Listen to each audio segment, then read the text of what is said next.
তিনি একসময় লতা মঙ্গেশকর, মোহাম্মদ রফির জুড়িদার, আজ পান না সরকারি ভাতা। রেশনের চালে খিদে মিটিয়ে বড়লোকের বিটিল খ্যাত গায়িকার। কোন গায়িকার কথা বলছি বিস্তারিত থাকছে এই প্রতিবেদনে। বন্ধুরা, চ্যানেলে নতুন হলে চ্যানেলটি সাবস্ক্রাইব করে রাখতে পারেন ও ভিডিওটি প্রচুর পরিমাণে শেয়ার করে সবার কাছে পৌঁছে দিতে পারেন। বলি, ও ননদি আর দুমুঠো চাল ফেলে দে হাঁড়িতে, এছাড়া বড়লোকের বিটিল, এই গান দুটি শুনেছেন নিশ্চয়ই। শুনে থাকলে জানাবেন কমেন্ট বক্সে। বলি ও ননদি আর দুমুঠো চাল ফেলে দে হাঁড়িতে, লোকের বিটিল লম্বা লম্বা চুল। অনবদ্য কণ্ঠে এই দুটি গানে প্রাণ প্রতিষ্ঠা করে তাকে লোকের মুখে মুখে পৌঁছে দিয়েছিলেন সঙ্গীত শিল্পী স্বপ্না চক্রবর্তী। কয়েক দশক আগে এই গান দুটিতে গলা দিয়ে তিনি বিপুল খ্যাতি অর্জন করেছিলেন সঙ্গীত জগতে। তার গলাতেই পশ্চিমবঙ্গ তো বটেই, দেশ ছাড়িয়ে বিদেশেও জনপ্রিয় হয়ে উঠেছিল এই দুই লোকসঙ্গীত। সেই লোকসঙ্গীত সম্রাজ্ঞী স্বপ্না চক্রবর্তী এখন দুর্দশার মধ্য দিয়ে জীবন কাটাচ্ছেন। বীরভূমের সিউড়ির বাড়িতে একাই থাকেন বছর ৭৫-এর এই শিল্পী। কেউ খোঁজ নেয় না তাঁর, মেলে না সরকারি কোনো ভাতাও। এখন রেশনের চালই তার একমাত্র সম্বল, সেই দিয়ে কোনো রকমে দিন কাটান তিনি। কিংবদন্তি ভূপেন হাজারিকা, বি বালসারা, হেমন্ত মুখোপাধ্যায়ের মতো শিল্পীদের কাছ থেকে গানের তালিম নিয়েছিলেন স্বপ্না চক্রবর্তী। এমনকি একসময় তিনি মঞ্চ ভাগ করে নিয়েছেন লতা মঙ্গেশকর, মোহাম্মদ রফি, মান্না দের মতো প্রথিতযশা কিংবদন্তি শিল্পীদের সঙ্গে।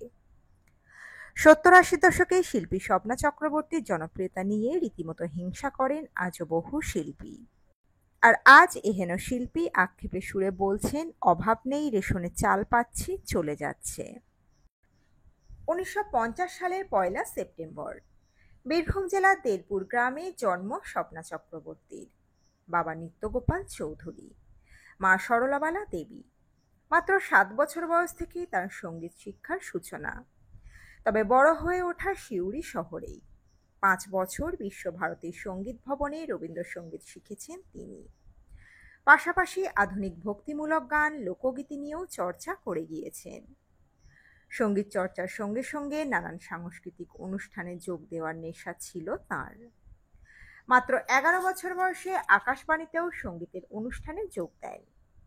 স্বপ্না চক্রবর্তীর সঙ্গীত প্রতিভা দেখে তাকে তালিম দেন সঙ্গীত শিল্পী অংশুমান রায়, প্রবীর মজুমদাররা। এরপর তিনি একে একে সান্নিধ্যে আসেন ও সঙ্গীত শিক্ষা নেন প্রথিতযশা শিল্পী হেমন্ত মুখোপাধ্যায়, ভি ভালসারা, ভূপেন হাজারিকার কাছ থেকে। ১৯৭৩ সালে গীতিকার মানস চক্রবর্তীর সঙ্গে বিবাহ বন্ধনে আবদ্ধ হন স্বপ্না চক্রবর্তী। ১৯৭৮ সালে শিল্পী স্বপ্না চক্রবর্তীর প্রথম দুটি গানের রেকর্ড প্রকাশিত হয়। একটি আশানন্দন চট্টরাজের লেখা বলি ও ননদি আর দুমুঠো চাল ফেলে দে হাঁড়িতে, ঠাকুর জামাই এলো বাড়িতে, ও আরেকটি পদ্মশ্রী প্রাপ্ত রতন কাহারের লেখা বড়লোকের বিটিল লম্বা লম্বা চুল। এই দুটি গান ২ দশকে জনপ্রিয়তার শিখরে পৌঁছে দেওয়ার পর আর শিল্পী স্বপ্না চক্রবর্তীকে পিছন ফিরে তাকাতে হয়নি। এরপর মুম্বাই, বাংলা থেকে শিল্পীর এক এক করে লোকগীতির রেকর্ড প্রকাশিত হতে থাকে। সুনোরাঙা শৈল, আসছে ফাল্গুন মাস, আমার ঘরে টিভি, বাঁধব পরবের দিন, সজনে গাছে শুঁয়োপোকা, জব চার্নকের কলকাতা, ফিরাইয়ে যদি আজ নীলে প্রভু প্রভৃতি জনপ্রিয় গান মানুষের মনে আজও গেঁথে রয়েছে। ১৯৮৬ সালে প্রথম প্লেব্যাক করেন স্বপ্না চক্রবর্তী। অচেনামুখ চলচ্চিত্রে গান প্রেম করে সই পায় যে যাতনা। ১৯৯৪ সালে ফের চলচ্চিত্রে গান তিনি। পরিচালক অঞ্জন চৌধুরীর আব্বাজান ছবিতে মৃণাল বন্দ্যোপাধ্যায়ের সুরেও গেয়েছেন তিনি। পরে দাহ, মৌন মুখর, জীবন অনেক বড়, অন্যমুখ প্রভৃতি চলচ্চিত্রেও প্লেব্যাক করেছেন এই শিল্পী। শুধু লোকগীতি ও ভক্তিগীতি নয়, ভাদু গান গেয়েও সাড়া ফেলে দিয়েছিলেন স্বপ্না চক্রবর্তী। শিল্পী স্বপ্না চক্রবর্তী বলেন, এই গান দুটির ক্যাসেট সেই সময় প্রচুর বিক্রি হয়েছে। গ্রামে গ্রামে অনুষ্ঠানের জন্য ডাক পেয়েছি। একদিনে ২ থেকে ৩টে করে অনুষ্ঠানও করেছি। আমার এক অভিজ্ঞতা, গ্রামে একটি অনুষ্ঠানের পর মানুষজন আমাকে ছুঁয়ে দেখত। এ তো মানুষ, বলতো তারা। মানে মানুষই নয় এমন জনপ্রিয়তা আমার। আমার ক্যাসেট বিক্রি দেখে লতা মঙ্গেশকর বলেছেন, বাংলার মেয়েটি কে, যার ক্যাসেট আমার থেকেও বেশি বিক্রি হচ্ছে? আমি দেখা করতে চাই। পরে লতাজির সঙ্গে কলকাতায় দেখা হয়েছিল। উনি অনেক সুনামও করেছিলেন। এক মঞ্চে গানও করেছি আমরা। মোহাম্মদ রফির সঙ্গে এক মঞ্চে গান গেয়েছেন স্বপ্না চক্রবর্তী। এছাড়া তিনি জানান শিক্ষাগুরু ভূপেন হাজারিকা, হেমন্ত মুখোপাধ্যায়, ভি বালসারার সঙ্গেও এক মঞ্চে গেয়েছেন। তাদের সুর ও কথায় অনেক গান করেছেন তিনি। এছাড়া মান্না দে, সন্ধ্যা মুখোপাধ্যায়, প্রতিমা বন্দ্যোপাধ্যায়, অনুপ জালোটার মতো কিংবদন্তিদের সঙ্গে এক মঞ্চে গান করেছেন তিনি। সিউড়িতে তৎকালীন প্রধানমন্ত্রী ইন্দিরা গান্ধীর পাশে দাঁড়িয়েও গান গেয়েছেন স্বপ্না চক্রবর্তী। ভারতে এহেন কোনো শহর নেই যেখানে গানের অনুষ্ঠানের জন্য ডাক পাননি তিনি। এমনকি বাংলাদেশ থেকেও একাধিকবার অনুষ্ঠানের জন্য ডাক পেয়ে গিয়েছিলেন শিল্পী। ওপার বাংলায় আজও তার গান খুবই জনপ্রিয়। বন্ধুরা, আপনাদের মধ্য থেকে ওপার বাংলা থেকে যদি কেউ এই ভিডিওটি দেখে থাকেন জানাবেন কমেন্ট বক্সে। শিল্পী স্বপ্না চক্রবর্তী বলেন, একবার কলকাতায় একটা অনুষ্ঠানে গিয়েছি। একটি লম্বা সোফায় বসে রয়েছেন হেমন্ত মুখোপাধ্যায় ও ভূপেন হাজারিকা। আমি তাদের মাঝে বসে। আমাকে অত্যন্ত স্নেহ করতেন দুজনেই। হঠাৎ এক ব্যক্তি এসে ভূপেনদাকে বললেন, শুনলাম বড়লোকের বিটি এসেছেন, আমি তাকে দেখতে চাই। ভূপেনদা বললেন, এই দেখো বলে আমায় দেখালেন। ওই ভদ্রলোক দেখে অবাক, কারণ আমি সাদা মাটা পোশাক পরতাম। কোথায় কিভাবে সাজতে হয় তাই জানতাম না। গানটুকুই জানতাম, আমি কোনোদিন লিপস্টিকও লাগাইনি। আজকাল সাজগোজটাই আগে। তিনি আরও বলেন, আমার জীবনে এক একটা সব সত্যি গল্প হয়ে আছে। দেশের এমন কোনো জায়গা নেই গান করতে যাইনি, ডাক পাইনি। বাংলাদেশেও গিয়েছি। 1975 সালে প্রথম আকাশবাণী থেকে বিহাই শিল্পী হিসাবে সম্মানিত হন স্বপ্না চক্রবর্তী। 1990 সালে পান সাহিত্য একাডেমি উত্তম পুরস্কার। 1992 সালে পান লোকসঙ্গীতে বাংলার গৌরব সম্মান। 1994 সালে শৈলজানন্দ স্মৃতি পুরস্কারে ভূষিতা হন তিনি। 1995 সালে বঙ্গীয় সঙ্গীত পরিষদ তাকে লোকসঙ্গীত সম্রাজ্ঞী সম্মান প্রদান করেন। পেয়েছেন ত্রিপুরার শ্রেষ্ঠ পল্লীগীতি সম্মান। বাংলাদেশের ঢাকা সম্মেলনী তাকে পল্লী কন্যা পুরস্কার দিয়েছে। ভারতীয় চলচ্চিত্র প্রচার সমিতি স্বপ্না চক্রবর্তীকে মান্না দে স্মৃতি পুরস্কার ও বাংলার গৌরব সম্মানে ভূষিত করেছেন। এই রকম একাধিক সম্মানে রচিত তার সঙ্গীত জীবন। তবে মেলেনি ভারত সরকার দ্বারা বড় কোনো সম্মান। এই নিয়ে শিল্পী স্বপ্না চক্রবর্তী বলেন, মাঝে মাঝে একটু আক্ষেপ হয়। পরে যদিও মনে হয় আমার হয়তো পাওয়ার যোগ্যতা ছিল না, তাই হয়তো কিছু দেওয়া হয়নি। বর্তমানে বর্ষিয়ান সঙ্গীত শিল্পী স্বপ্না চক্রবর্তী বীরভূমের সিউড়ি বাসস্ট্যান্ডের কাছে একটি বাড়িতে বাস করেন। বছর 2 আগে তাঁর স্বামী মানস চক্রবর্তী প্রয়াত হয়েছেন। ঘরময় শুধুই বিভিন্ন অনুষ্ঠানে গিয়ে পাওয়া স্মারক ও দেওয়াল জুড়ে ব্যাজের শাড়ি। স্মৃতি আঁকড়েই বেঁচে রয়েছেন বর্ষিয়ান এই শিল্পী। উপার্জন বলতে স্বামীর পেনশনের টাকাটুকুই, আর রেশনের চাল পান সেই দিয়েই দিন কেটে যায়। জানালেন এমনটাই তিনি। মেলে না শিল্পী ভাতাও।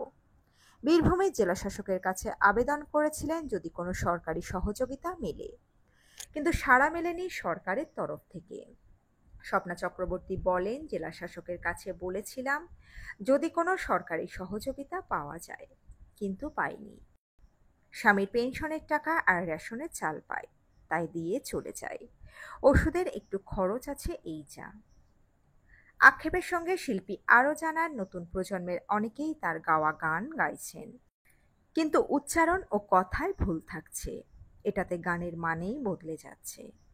আক্ষেপের সঙ্গে শিল্পী আরও বলেন, নতুন প্রজন্মের অনেকেই আমার গান গাইছেন, কিন্তু ভুল উচ্চারণ, কথা ভুল। আমি তো এখনো বেঁচে আছি, আমায় জিজ্ঞাসা করলেই পারে। উষা উত্তুপ আমার গান গেয়েছেন। আমি বললাম, উষাদি তুমি যা আমার গান গাইলে ভুল কথা বসিয়েছ।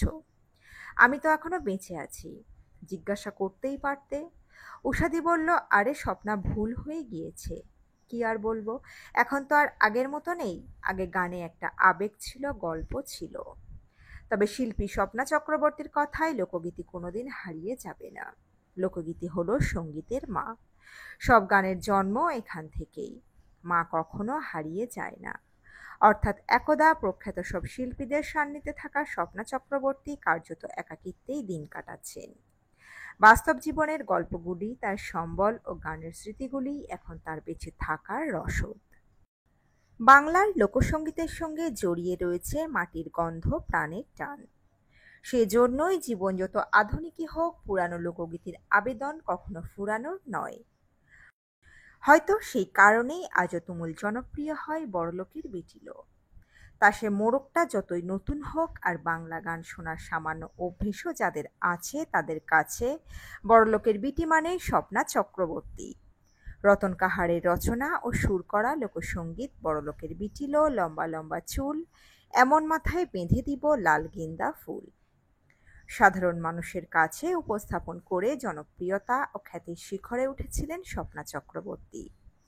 রেকর্ডের অপর পিঠে ছিল আরেকটি লোকসঙ্গীত, বলি ও ননদী আর দুমুঠো চাল ফেলে দে হাঁড়িতে। অসম্ভব জনপ্রিয় হয় সেটিও।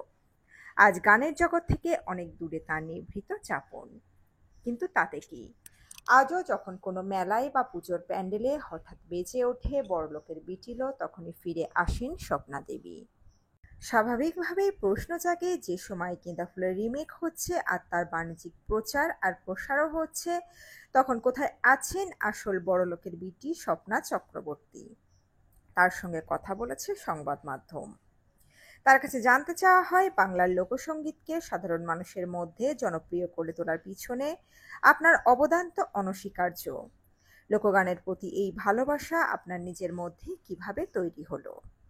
উনি জানান, আমরা আনন্দ নামে একটা গোষ্ঠীতে গান গাইতাম। নানা জায়গার লোকসঙ্গীত, বিশেষ করে বীরভূমের যেসব লোকসঙ্গীত লুপ্তপ্রায় হয়ে যাচ্ছিল, সেই সব গান সংগ্রহ করে আমরা গাইতাম।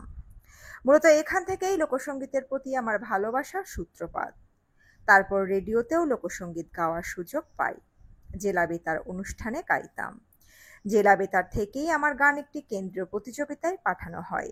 আমি ফার্স্ট হই সেখানে। তখন থেকেই রেডিওতে গান গাওয়া শুরু। 1976 সালের কথা বলছি। তখন তিনি রেডিওয় মাসে মাসে প্রোগ্রাম করছেন। তৃতীয় দিন যেদিন প্রোগ্রাম করছেন, সেদিন তার সঙ্গে চন্দ্রকান্ত নন্দী, পরিতোষ রায় বাজাচ্ছিলেন।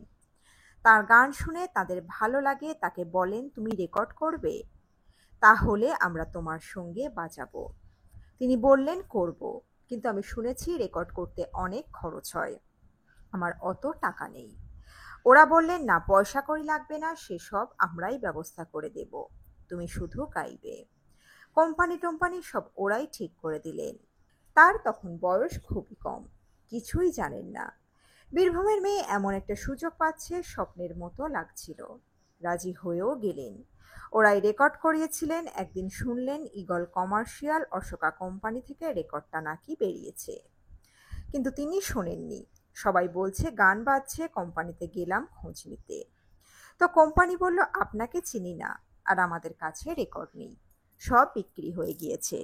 কারণ রেকর্ডটার কভারে কোনো ছবি ছিল না, একদম সাদা কভার ছিল। কোম্পানি তাকে রেকর্ড দিল না। তারপর সিম্ফনিতে এসে রেকর্ড কিনলেন একখানা, 12 টাকা দিয়ে।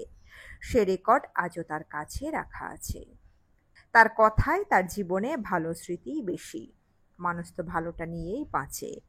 তখন তার বয়স খুব কম, সবাই ভালোবাসছে, ভালো বলছে, তারও খুব ভালো লেগেছিল। খারাপ চিন্তা কখনো তার মনে ঠাঁই পায়নি। তার প্রথম গুরু সন্ন্যাসী চরণ ভান্ডারী। একদম ছোটবেলায় 6 বছর বয়স থেকে সারেগামায় হাতে খড়ি ওনার কাছে রবীন্দ্রসঙ্গীত, অন্য গানও শিখেছেন। বড় হয়ে শিখতেন প্রবীর মজুমদারের কাছে। অংশুমান রায় ছিলেন প্রবীর মজুমদারের ছাত্র। উনি শিউরির বাড়িতে এসেও শিখিয়েছেন। বাড়িতে সাংস্কৃতিক চর্চাও ছিল স্বপ্না চক্রবর্তীর। কেউ গান বাজনা করতেন, কেউ নাটক করতেন। তার বাবাও ভালো গান গাইতেন। লোকসঙ্গীতের পাশাপাশি তিনি আধুনিক গান গাইতেন, হিন্দি গান, ব্যান্ডে প্রোগ্রামও করতেন। সে সময়ে ব্যান্ড এখনকার মতো ছিল না। তখন মাউথ অর্গান ছিল না, ছিল পিয়ানো, অ্যাকর্ডিয়ন। বঙ্গ নামে একটা বাজনা ছিল, যেটা এখন খুব কম দেখা যায়। মাঝে মাঝে কলকাতা থেকে ব্যান্ড যেত, সেখানে প্রোগ্রাম করতেন। টাকা দিয়ে নিয়ে যেত তাকে। হিন্দি বাংলা সব ধরনের গানই গাইতেন তিনি। তবে লোকসঙ্গীতে নাম করে যাওয়ার পর রেডিওতে অন্য গান তিনি খুব কম গেয়েছেন। পাবলিক ফাংশনে কিছু অন্য গান গেয়েছেন, কারণ তার কাছ থেকে মানুষ লোকসঙ্গীতই বেশি শুনতে চাইতেন। কিন্তু তিনি হঠাৎ করেই সঙ্গীত জগৎ থেকে একেবারেই সরে গিয়েছেন কেন? কোনো অভিমান বা আঘাত কাজ করেছিল? তিনি বলেন, আসলে আমি একটা আঘাত পেয়েছিলাম, যার পরে আর ঠিক করে গান গাইতে পারিনি। ঘটনাটা বলি। 2017 সালের 21শে ডিসেম্বর স্টেজের প্রোগ্রাম করছি দুপুরবেলা। প্রায় 1015 লোক। স্টেজের উপরেই আমি খবর পেলাম আমার বড়দা, যিনি আমায় মানুষ করেছিলেন, তিনি হঠাৎ ওই দিনই দেহ রেখেছেন। এই খবর পাওয়ার পর থেকে জানি না কি হলো, আমার এত আঘাত পেলাম যে গলা থেকে আর স্বর বেরোলো না। এই দাদাই আমায় প্রায় মেয়ের মতো মানুষ করেছিলেন। ওই আঘাতটা আমি আর নিতে পারিনি। উনিই আমায় বসে গান শিখতে উৎসাহ দিতেন। দাদার সঙ্গেই আমার গলাটাও চলে গেল। তিনি জানান, তার শিক্ষার ব্যাটন, গান বাজনার ব্যাটন কারো হাতে তুলে দেওয়ার ইচ্ছা ছিল, কিন্তু সেরকম কাউকে পাননি। এখন তো কেউ আর গান শেখে না, গান দেখে। তাছাড়া গানও তো নেই। গান আছে নাকি যে শেখাবো কাউকে? শুধু মিউজিক আর লাফালাফি। তিনি যে যুগের মানুষ, তিনি যে গানকে ভালোবাসতেন, যে গান মানুষের মনের ভিতরে ঢুকে যাবে, সে গান আর নেই। কথা, সুর সবই এখন পাল্টে গিয়েছে। পুরনো গানগুলোকেই নতুন করে রিমেক করছে, আমার গানও রিমেক হয়েছে। নতুন যেসব গান তা তো আর মনেও থাকে না, এমনটাই বললেন তিনি। বর্তমান প্রজন্মের গান নিয়ে তিনি বলেন, এখন যেটা চলছে সেটা যুগের হাওয়া। পরিবর্তন তো সব কিছুরই হয়। এখন একরকম পরিবর্তন এসেছে। এখনকার ছেলে মেয়েরা যেসব গান করছে তা তো কারো না কারো ভালোই লাগছে। তিনি বলেন, এখন তো লোকসঙ্গীত সবাই গাইছে। আমি যখন শুরু করেছিলাম, নির্মলেন্দু চৌধুরী আমায় আদর করে বলেছিলেন, স্বপ্না, যে পরিবর্তনটা আমরা আনতে পারছিলাম না, তুই সেটা নিয়ে এলি। কারণ সে সময় রেডিওতে অনুরোধের আসর নামে একটা অনুষ্ঠান হতো, যেখানে লোকসঙ্গীত শুরু হলেই সকলে বন্ধ করে দিত, কেউ শুনতো না। নির্মলেন্দু চৌধুরী আমায় মাথায় হাত রেখে বলেছিলেন, আশীর্বাদ করি তুই অনেক বড় হবি। এসব মানুষের সাহচর্য পেয়েছি, আশীর্বাদ পেয়েছি, তাই আমার কোনো দুঃখ, অভিমান, রাগ কিছুই নেই। বর্ষিয়ান এই শিল্পী কিন্তু আজও বাংলা গান নিয়ে আশাবাদী। তিনি বলেন, পৃথিবীটা তো ঘুরছে, তাই নিশ্চয়ই আবার ভালো গান হবে, সবকিছুই আবার ঘুরে আসবে, এই আশা রাখি। তখন আমরা থাকবো না, হয়তো কেন, সত্যিই থাকবো না, কিন্তু আশা রাখি। এখন কেউ সেভাবে শেখেও না, চর্চাও করে না। হয়তো ভবিষ্যতে আবার হবে, এই আশা নিয়েই বেঁচে আছি। এছাড়াও শিল্পী ভাগ করে নিয়েছেন তার জীবনের আরও অনেক মজার ঘটনা। এই অংশে জানাবো সেগুলি। তিনি বলেন, নানা মজার ঘটনা আছে তার জীবনে। একবার ট্রেনে ফিরছি, শুনছি 2-3 জন প্রবীণ মানুষ আমাকে নিয়ে আলোচনা করছেন। একজন বলছেন যে মেয়ে গানটা গেয়েছে, তার একটা চোখ নষ্ট হয়ে গিয়েছে। প্রসঙ্গত বলে রাখি, এখানে আমরা কথা বলছি বড়লোকের বিটিলো গানের। আমি ভাবলাম, বলি মোটেই তা নয়, কিন্তু আমাকে তো চেনে না কেউ, বললে যদি পাগল ঠাওরায়, সেই ভয়ে বলিনি। তাকে কেউ চিনত না, কারণ বড়লোকের বিটির কভারে তার ছবি ছিল না, তাই তার মুখ চেনার সুযোগ ছিল না কারোরই। একবার একটা গ্রামে গেছি অনুষ্ঠান করতে। গ্রামের মহিলারা আমার কাছে এসে মুখের ওপর আলো ধরেছেন, তারপর আমার গা টিপে টিপে দেখছেন। সেটা দেখে নিজেদের মধ্যে ওরা আর বলাবলি করছেন, এ তো আমাদের মতোই গো। এসব ঘটনা এখনো ভাবলে ভালো লাগে। তার কাছে আরও জানতে চাওয়া হয়, সে সময় কত গান আপনার। বর এলো মাদুরো বাজায়ে, কাঠকুড়াতে বেলা যায়, বনমালী তুমি, আমার কচি ছানাটা বড়, এমন কত গান। ওপার বাংলায় আপনার গান কি পৌঁছেছিল সে সময়? তিনি বলেন, নিশ্চয়ই গিয়েছিল। তার প্রমাণ একটা ঘটনায় পেয়েছিলাম। বড়লোকের বিটি রেকর্ড বেরোনোর বছর 2-3 পর বোলপুরের পৌষ মেলায় গেছি। মেলায় একটা রেকর্ডের দোকানের সামনে দাঁড়িয়েছি, 2 জন ভদ্রলোক এলেন। তারা নিজেদের বাংলাদেশি পরিচয় দিয়ে আমার রেকর্ডখানা চাইলেন। বিক্রেতা বললেন, বাড়তি দাম দিতে হবে। কত দাম জানেন? 275 টাকা। তখন একটা রেকর্ড 19 টাকায় বিক্রি হতো। কালোবাজারি এক প্রকার বলতে পারেন। বিক্রেতার আরও একটি শর্ত ছিল, স্বপ্না চক্রবর্তীর গান কিনলে সঙ্গে আরও একটি রেকর্ড কিনতে হবে। ওরা কিনলেন। হ্যাঁ, ওরা কিনলেন।